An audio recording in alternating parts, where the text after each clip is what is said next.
Para pater, para frater dan bruder yang terkasih dalam Kristus, sekali lagi selamat pagi untuk kita semua.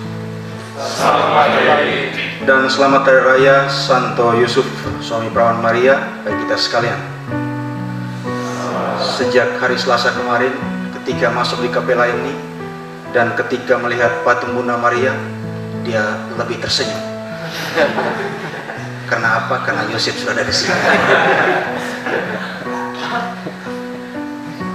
Paus Fransiskus dalam suatu kesempatan pernah membagikan pengalaman personalnya bersama Santo Yosef. Bapak Suci mengatakan demikian: saya sangat mencintai Santo Yosef. Dia adalah pribadi yang kuat dalam diam. Di meja saya mempunyai sebuah patung Santo Yosef yang sedang tidur. Meskipun ia tidur, tetapi hatinya tidak lepas dari gereja. Dia bisa melakukan hal itu. Ketika saya mempunyai masalah atau kesulitan, saya menulis masalah atau problem saya dalam secari kertas dan meletakkannya di bawah patung itu, sehingga ia bisa memimpikan sesuatu tentang masalah itu. Dengan kata lain, saya mengatakan kepadanya, doakanlah untuk masalah atau kesulitan ini. Demikian kata Bapak Suci kita, Paus Fransiskus, dalam kaitannya dengan Santo Yosef. Setiap kita tentu memiliki pengalaman kedekatan dengan Santo Yosef, jika itu ada. Saya sendiri merasa bangga dan senang memiliki nama pelindung Santo Yosef. Meskipun hidup saya jauh dari kebajikan unggul Santo Yosef.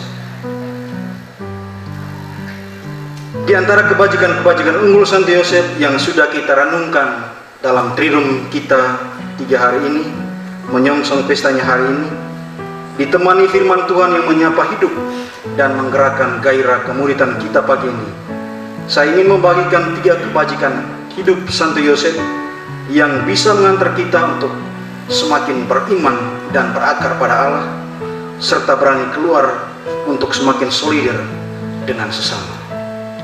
Yang pertama, Santo Yosef adalah seorang yang tulus hati.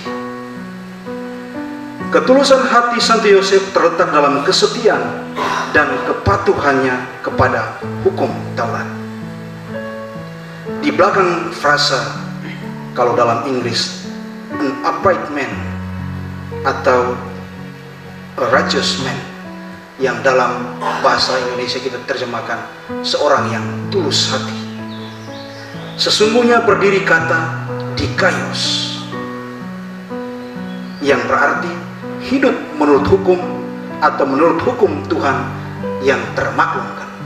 Jadi Santo Yosef adalah seorang Yahudi yang taat hukum, yang setia kepada hukum Taurat. Artinya memang benar dan benar-benar memang Yosef seorang yang lurus, tulus, patuh, dan setia pada hukum. Jadi itu satu kriteria dalam diri Santo Yosef. Meskipun demikian, ia tidak menafsirkan hukum secara kaku dan mati. Meskipun dia taat hukum, mengikuti lurus-lurus atau sangat setia kepada hukum Taurat, tetapi dia tidak menafsirkan hukum itu secara kaku dan mati. Baginya konsep hukum dan pemenuhan kewajiban hukum itu tidak hanya diletakkan sebagai isi kepala, tetapi juga mengendap dan diramu sebagai isi hati. Kita bisa lihat dalam Injil hari ini, meskipun dia mendapati Maria sudah hamil sebelum hidup bersama seorang laki-laki yang adalah dia adalah tunangannya, dia hendak menceraikan Maria. Dia secara hukum dia punya kewajiban, punya hak untuk memeja hijaukan Maria. Secara hukum dia bisa menggiring Maria untuk dihukum menurut ketetapan Taurat.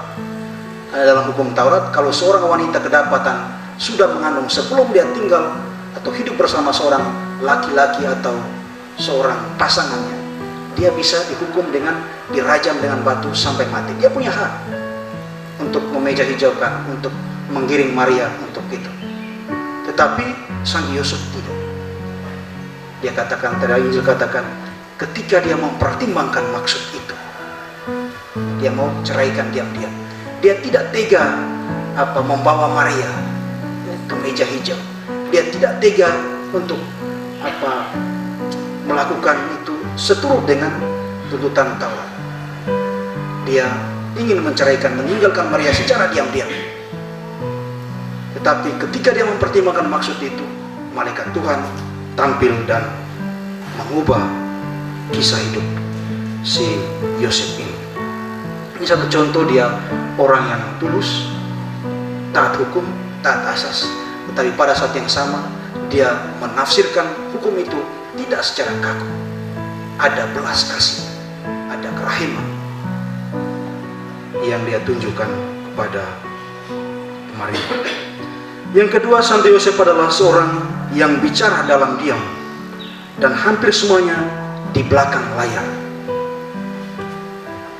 Kisah-kisah di mana Yosef ditampilkan di atas pentas oleh para penginjil hampir tak pernah merekam jawaban atau tanggapan Santo Yosef. Ini kisah yang paling krusial dalam Injil hari ini. Tidak ada kata-kata dari Santo Yosef. Dalam ketika Injil katakan, ketika dia mempertimbangkan maksud itu, satu kata pun dari dia, kira-kira bagaimana isi pertimbangan, tidak diungkapkan di sini. Yosef berkata, saya nanti akan tidak.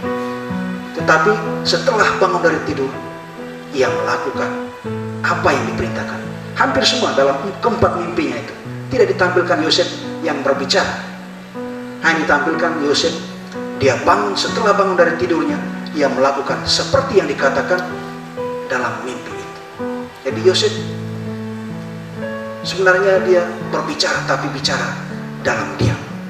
Dia hanya mengikuti.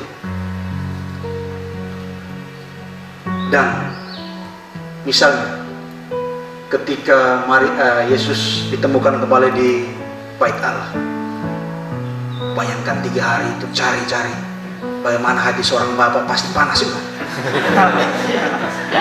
Tetapi itu ketika mereka menjumpai Yesus, yang bicara itu Maria. Nah, mengapa kamu berbuat seperti ini?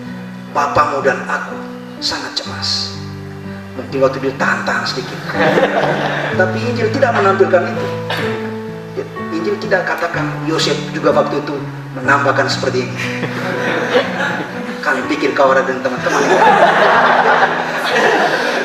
Tapi itu semua dirangkum oleh Maria. Dia diam, tapi bicara dalam kata-kata renungan Triduum itu.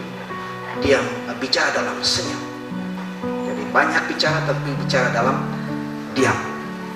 Dan yang ketiga, Santo Yosef adalah seorang yang memiliki pengalaman akan Allah yang sangat dalam. Dan saya pikir ini yang mendasari seluruh kebajikan Santo Yosef, karena dia memiliki pengalaman akan Allah yang sangat dalam. Dan pengalaman akan Allah yang sangat dalam ini diwariskan dari leluhurnya, dari Daud, bapak-bapak bangsa. Dan dia memiliki pengalaman ini, pengalaman akan Yahweh, pengalaman akan Yahweh yang sangat setia. Dan ini tertanam begitu dalam hati Santo Yosef. Dan ini yang melahirkan kebajikan-kebajikan lain yang ada di dalam diri Santo Yosef, karena dia memiliki pengalaman akan Allah yang sangat dalam. Karena dia memiliki pengalaman akan Allah yang sangat dalam, maka dia setiap kali berjumpa dengan Allah dalam mimpi-mimpi, dia hanya bangun dari tidur dan melakukan menurut yang diperintahkan, menurut yang dikatakan. Karena dia yakin, karena dia percaya bahwa sekali Allah berbicara, dia akan selalu setia menuntun hidup umat. Para misionaris yang terkasih, marilah kita belajar dari kebajikan-kebajikan hidup Santo Yosef yang kita rayakan hari ini. Mari kita belajar untuk menjadi orang yang tulus dalam hidup, orang yang patuh setia, tapi pada saat yang sama mengawinkan kepatuhan dan kesetiaan itu dengan kerahiman dan belas kasih. Yang kedua, mari kita belajar menjadi orang yang bergiat dalam keheningan. Di zaman yang semakin banyak menampilkan diri, kita diajak untuk belajar dari spiritualitas hening, bergiat dalam hening. Saat ini apa-apa sedikit OTW status, supaya orang tanya kemana, padahal hanya seputar sekitar kompleksnya. Jadi sudah menimbulkan pertanyaan banyak orang. Semua mau tampil, semua orang sekarang mau buka layar semua. Layar. Mari kita belajar dari Santo Yosef yang bekerja di belakang layar dalam hening. Lalu yang ketiga, belajar memiliki orang yang pengalaman akan Allah yang sangat dalam. Dan inilah dasar dari semua spiritualitas kita, dasar dari seluruh formasi kita, memiliki pengalaman akan Allah yang dalam. Dan semuanya itu kita bisa belajar dari Santo Yosef, suami Santa Perawan Maria, agar kita semakin hari semakin berakar pada hidup Allah, semakin beriman dan berakar, tapi pada saat yang sama semakin solider dan peka terhadap sesama saudara kita. Semoga rahmat Tuhan bantu kita sekalian. Amin.